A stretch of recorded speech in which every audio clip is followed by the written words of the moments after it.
Saludos y bienvenidos. Hoy tengo el gran gusto de conversar con una mujer que nos va a ayudar tanto en este camino, en la crianza, en la educación y en la formación de nuestros niños, porque es neuropsiquiatra, es presidenta del Instituto Español de Resiliencia, es CEO de la Fundación Humanae, que trabaja justamente para tener personas más humanas y trabajar en ese sentido. Psiquiatra por más de 30 años, por lo menos 20 de ellos los ha dedicado al trabajo en estos temas, en los temas de la resiliencia. Son promotores de la resiliencia en España y en América Latina por este aporte que han hecho en todo el campo de la salud mental. Rafaela Santos, doctora, bienvenida. Gracias por estar con nosotros, Rafaela. Muchísimas gracias por invitarme. Quiero aprovechar toda esta experiencia que tú tienes en el campo de la resiliencia para hablar de nuestros hijos, de los jóvenes, chicos, adolescentes que están creciendo en ambientes, algunos de ellos no sanos. Y cuando digo ambientes no sanos, me refiero a papás estresados, me refiero a traumas, a violencia o casos de drogas, ataques verbales, desamor, soledad, los padres workaholics que no están prestando atención a sus hijos o aquellos que están ahogados en esta cultura hedonista hoy de todo por placer y pocos ojos realmente en sus hijos. ¿Cómo enseñamos a nuestros niños a ser resilientes cuando crecen en estos ambientes que lo complica?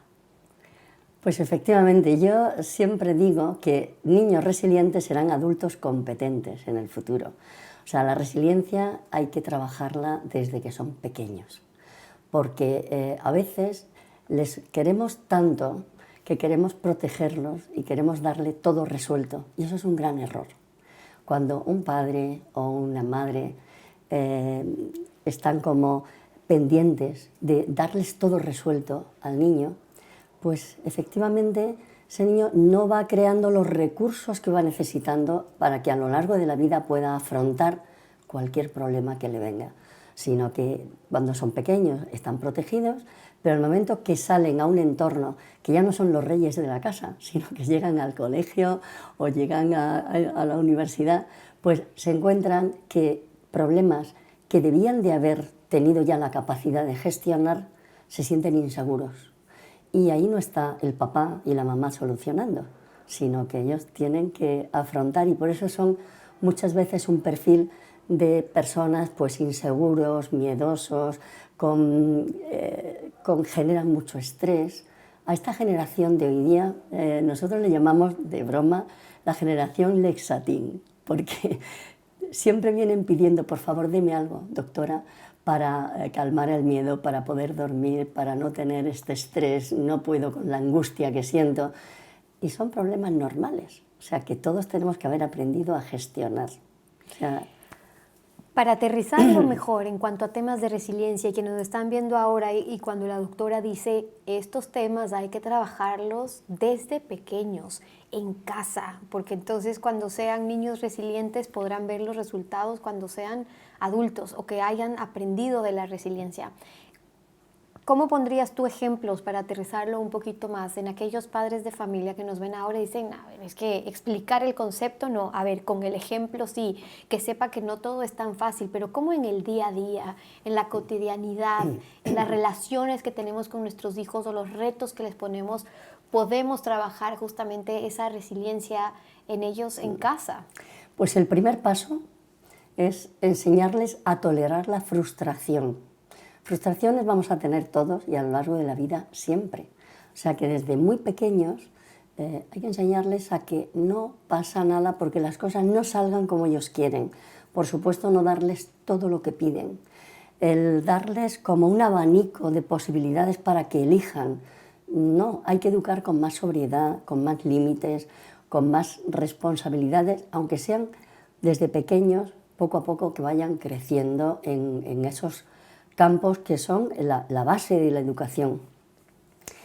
Hoy día, otra cosa que también observamos es que en adolescentes no tienen esa capacidad de frustración y por cualquier problema que tienen, les parece que la vida ya no tiene sentido.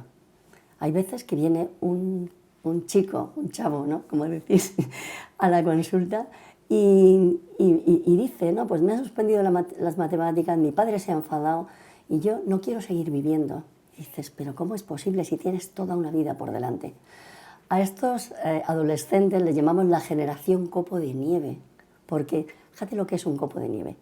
O sea, es algo muy bonito, tiene una estructura preciosa, porque los chicos hoy día tienen una capacidad lógicamente, tienen mucha formación, muchas oportunidades, pero teniéndolo todo, son vulnerables al primer roce con alguna adversidad o con algo, se vienen abajo. Y le llamamos eso generación copo de nieve porque no toleran el fracaso ni la exigencia de la vida. También están los niños que crecen en un ambiente de agresividad y luego tienen ese tipo de conductas agresivas. Tú hablas de que tenemos que pasar de una conducta de la agresividad a la cultura de la agresividad a la cultura de la empatía, de la compasión, de la ternura. Pero es difícil, diría yo, Rafaela, decirle eso también a los niños, y nosotros lo vivimos. Yo cuento las historias de estos niños diariamente en nuestros países, en Latinoamérica, que crecen en estos ambientes no sanos de violencia, de maltratos, con padres sumidos en las drogas, hijos sumidos a las drogas, donde incluso la opción que les queda es encadenarlos, porque esas son historias que yo he tenido digamos, propiamente que contar, en pobreza, viendo el maltrato de un padre a una madre. ¿Cómo salir de esa cultura de la agresividad para ir a esa compasión, pero en estos casos que resultan mucho más difíciles, ¿no?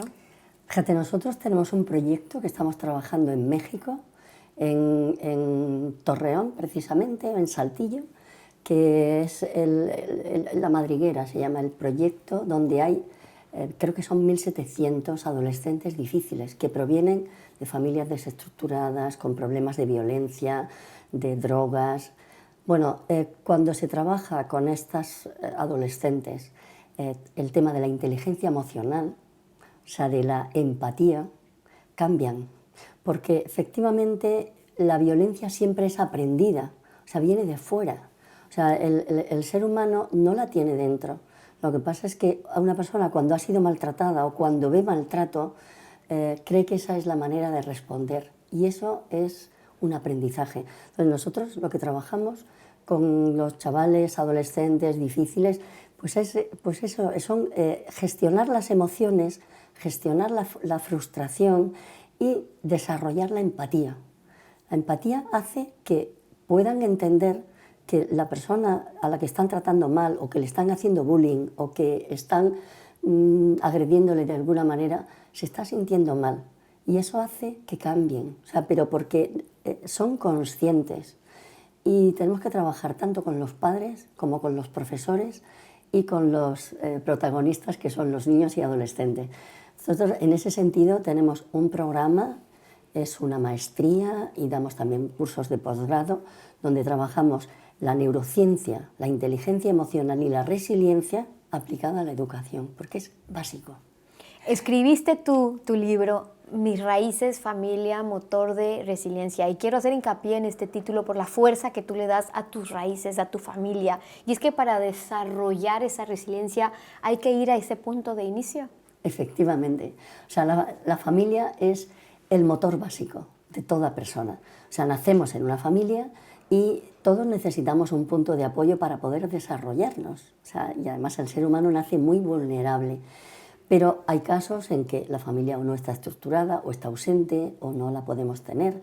También digo que los amigos son la familia que uno elige, que a veces, pues cuando faltan, cumplen el mismo papel. Y en el caso, por ejemplo, pues de niños que no tienen ese punto de apoyo, porque el entorno donde están, pues quizá está muy desestructurado, pues, ahí quien incide fundamentalmente son los tutores de resiliencia, son los padres, los cuidadores, las personas que están a cargo, los que les pueden transmitir ese punto de apoyo para poder desarrollar resiliencia. Porque si no hay un buen vínculo, el ser humano no crece, no se desarrolla bien. Nadie podemos vivir solos, porque somos seres sociables. Y en estos seres sociables en los que somos y nos convertimos también escogiendo después. Tendrás quienes te dicen, cuando ves estas personas que tienen estos comportamientos, o los niños que se comportan de determinada manera, dices, es que es de tal familia que tienen estos problemas, o que ya los catalogamos o los identificamos de cierta manera. digo porque tú dices cuánto pesa la familia, pero a la vez en la familia están los genes. Y quiero hablar de eso porque hay mucha gente que se pregunta cuánto realmente depende de la educación, de la formación, para que no haya excusas, y cuánto depende de los genes, de dónde venimos. Pues efectivamente la genética tiene un papel muy importante, porque nacemos con una tendencia natural que es el temperamento. O sea, el temperamento es como el motor de un coche, donde nos lleva luego la conducta. Y ese temperamento es genético. Pero si pudiéramos medir la capacidad que tiene cada uno, pues hay un 30% que sería lo heredable, pero el 70% es lo educable, y eso es lo importante. O sea que en un 70% depende mucho del entorno donde nosotros vivimos, las experiencias que tenemos, pues eso, el propio rol de nuestra familia y por supuesto también los comportamientos que tienen los padres, que son pues donde los niños miran en todo momento, aprenden de las actitudes de los padres mucho más que de las teorías que se les digan.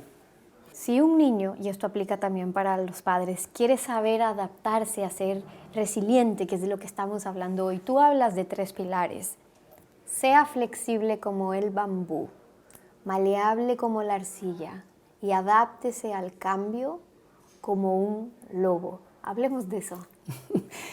A ver, yo creo que lo importante en cada momento es que tenemos dentro esa capacidad de poder sacar lo mejor que tenemos dentro, pero también adaptándonos lógicamente al entorno que en cada momento nos situamos.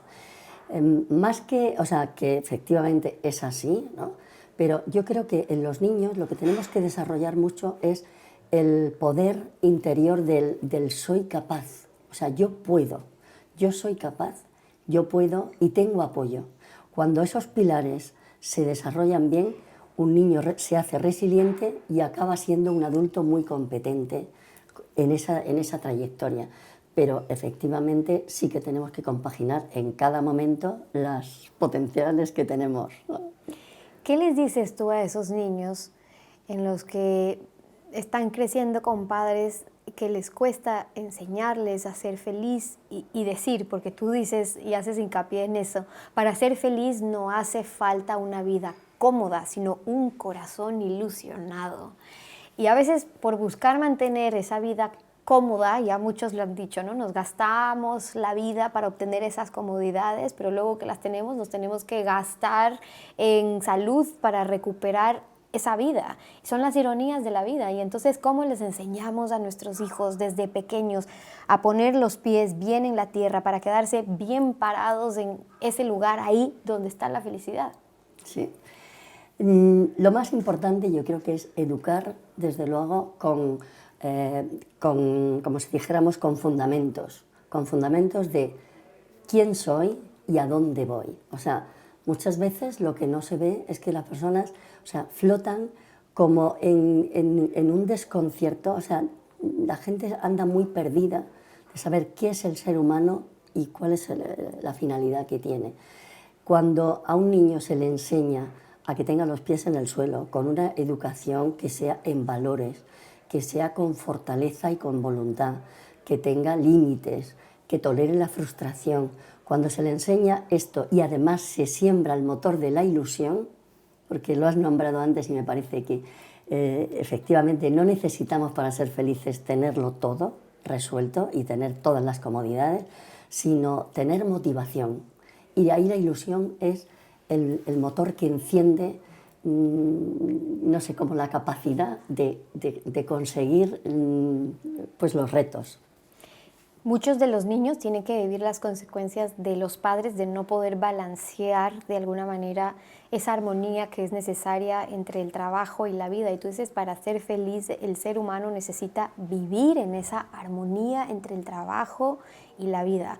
¿Qué les dices tú a estos miles de padres que te están viendo ahora mismo y dicen, bueno, yo quiero encontrar la armonía, pero tengo que trabajar, ¿no? Pero luego cuando llega a casa le cuesta desconectar ese chip, vive de la culpabilidad le agobia, pero el tiempo pasa, los niños crecen. También a esos padres que sin culpa, en cambio, se dedican a trabajar únicamente o exclusivamente sin pena de no ver a sus hijos crecer. Y se pierden lo más importante, porque los hijos crecen y llega un momento en que cuando son pequeños te necesitan, pero cuando ya van cumpliendo años aprenden a vivir solos y ya no quieren, o sea, cuando uno ya quiere recuperar ya no tiene la oportunidad. Yo a los padres les diría que tengan equilibrio en la vida. La palabra que a mí más me gusta es equilibrio. Y el equilibrio yo lo resumo en lo que le llamo la regla del 8. O sea, el día tiene 24 horas. Y entonces tiene que haber 8 horas, por supuesto, para trabajar, 8 horas para descansar y 8 horas para relacionarse con sus hijos, con amigos, con tener aficiones, con tener también un espacio, pues quizá de espiritualidad, o sea, que haya un equilibrio. Y eso es conciliar el trabajo y la vida familiar, porque cuando se trabaja mucho y el foco se pone en conseguir pues, más medios económicos y tener más, pues ocurre que la familia se desestructura y aunque se tengan muchos medios económicos no somos felices. O sea que yo recomiendo el equilibrio. Y ese 888 les dejo con eso para que ustedes en casa cuenten sus horas y a ver si lo ponen también en práctica. Rafaela Santos, gracias. Qué gusto es poder conversar contigo. Me quedaría conversando contigo horas. Te agradezco muchísimo por compartir con nosotros. Muchísimas gracias por invitarme. Y con ustedes, que lo pongan en práctica y hasta una próxima oportunidad. Que la pase bien.